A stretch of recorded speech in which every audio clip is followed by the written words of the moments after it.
বন্ধুরা দেখতে পাচ্ছেন সামনে একটি ড্যাশ, তার লেজ দেখা যাচ্ছে। তারপরে হচ্ছে যে নোভেয়ার এয়ার স্টার ঢুকতেছে। এরপরে হচ্ছে যে দেখেন ইন্ডিগোর পরপরই বিমান আর বিমান। এই যে বাংলাদেশ এয়ারলাইন্সের 777-777-এর পরে 787। কঠিন অবস্থা, চারপাশে শুধু বিমান আর বিমান। এই যে দেখেন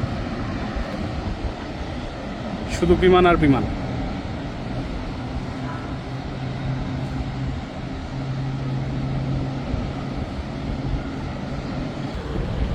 আর ওই বিমানগুলো দাঁড়ায় থাকার কারণ হচ্ছে যে একটা ছোট একটা ফ্লাইট নামতেছে, দেখতে পাচ্ছেন। এটা নামার পরে হচ্ছে যে একটা একটা করে আবার ওঠা শুরু করবে। এটিআর একটা এয়ারলাইন্স আসতেছে, ইউএস বাংলার। এই যে প্রচুর রাশ, মানে কী বলবো ভাই, এত পরিমাণ রাশ এয়ারপোর্টে এখন। এই যে ইউএস বাংলার এটিআর দেখতে পাচ্ছেন।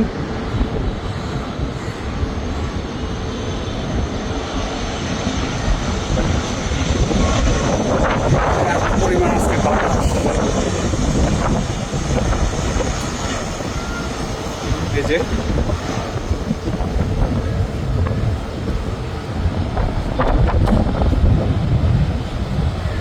এই যে ইউএস বাংলা এটিআর ল্যান্ড করলো।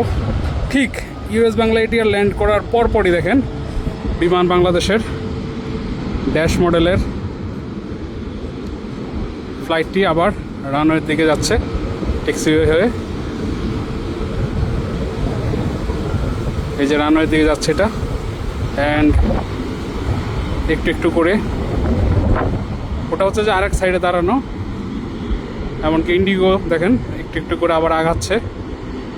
তারপরে হচ্ছে যে বড় বড় দুইটা ফ্লাইট 777-787। ইন্ডিগো আবার হোল্ড করলো। এখন হচ্ছে যে বাংলাদেশ এয়ারলাইন্সের ফ্লাইট ড্যাশ মডেলের সেটি এখন ফ্লাই করবে। ও মাই গড, এত বাতাস!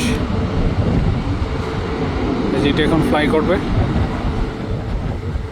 অ্যান্ড দেখেন বন্ধুরা 737ও একটু একটু করে আগাচ্ছে সামনের দিকে। সরি 777 সরি, বিশাল এয়ারলাইন্স এটি। অ্যান্ড ইয়েস, ড্যাশটা এখন উড়ে যাবে। এই যে দেখতে পাচ্ছেন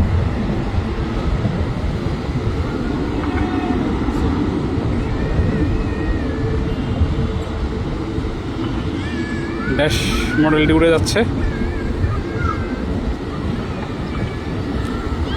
ফ্লাই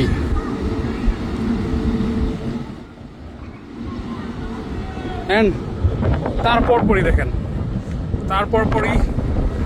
আরেকটি বিমান আসতেছে। সরি, এই যে তারপরই কি পরিমাণ রাশ দেখতে পাচ্ছেন আপনারা। যেটা বলতেছিলাম বন্ধুরা, তারপর আরেকটি ফ্লাইট দেখুন।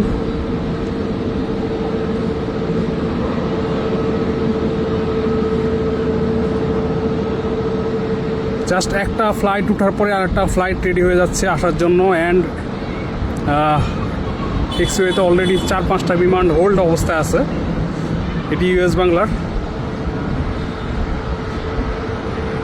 আপনারা দেখুন ইউএস বাংলার A330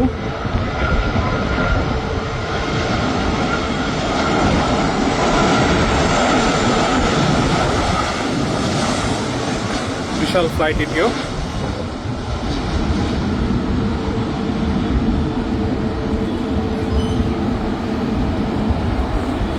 এই যে ল্যান্ড করে ফেললো বিমানটি। অ্যান্ড যেটা বলতেছিলাম দেখেন ইন্ডিগো এখনও দাঁড়িয়ে রয়েছে। তারপরে হচ্ছে যে বাংলাদেশ এয়ারলাইন্স, অ্যান্ড তারপরে আরেকটি বাংলাদেশ এয়ারলাইন্স। সো এখানে আরেকটা নোভেয়ার দাঁড়িয়ে আছে। এ হচ্ছে যে ইন্ডিগো। কঠিন অবস্থা, এক কথায় কঠিন অবস্থা।